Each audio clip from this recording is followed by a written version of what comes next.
What to look for in the squat and how to make the associated adjustments. The last part of the thing is key, because what a lot of coaches do is they find things to look for in the squat, but then if they're asked the question, what are you going to do with that, they come a little unstuck as far as where they're going to go with it. That's not me putting anybody down, it's just the reality of taking action from the things that you find. And if we can't take action with the things that you find, then what's the point in finding them in the first place? So the phrase goes, assess, don't guess, but then we add on the bottom of that, but only assess that which you know what to do with. So when we're thinking about what to look for in the squat, you might see people, so Lauren, just bust out 10 squats, just nice and steady.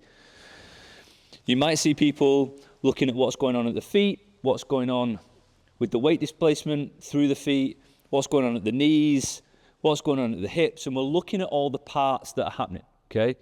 Maybe what's going on with the ribs in association with the hips and so on and so forth, just rest there. That's all fine if you know what to do with that. But what I would say from an advice point of view is the coach would be better off looking at the pattern as a whole. So what is the squat pattern? We're looking at knee flexion. So just give me another 5. Rather, I'd be looking at the whole thing and see what's happening. So how much knee flexion is Lauren getting in the squat? We can see that we're getting a lot of forward knee travel, but then to facilitate this pattern, we're also getting a lot of hinge, okay?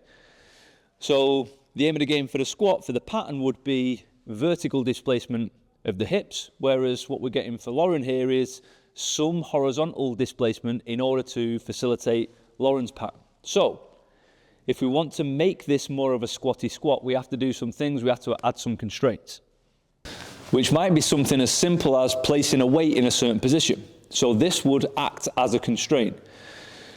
Bust out another 5 for me. We can see now that Lauren's torso is much more upright. So we're getting more vertical displacement of the hips, less horizontal displacement. We're getting better knee flexion as a result, just by placing the load to the front of her body. So that would be a simple constraint for somebody like Lauren to make the pattern more squatty and less hingy.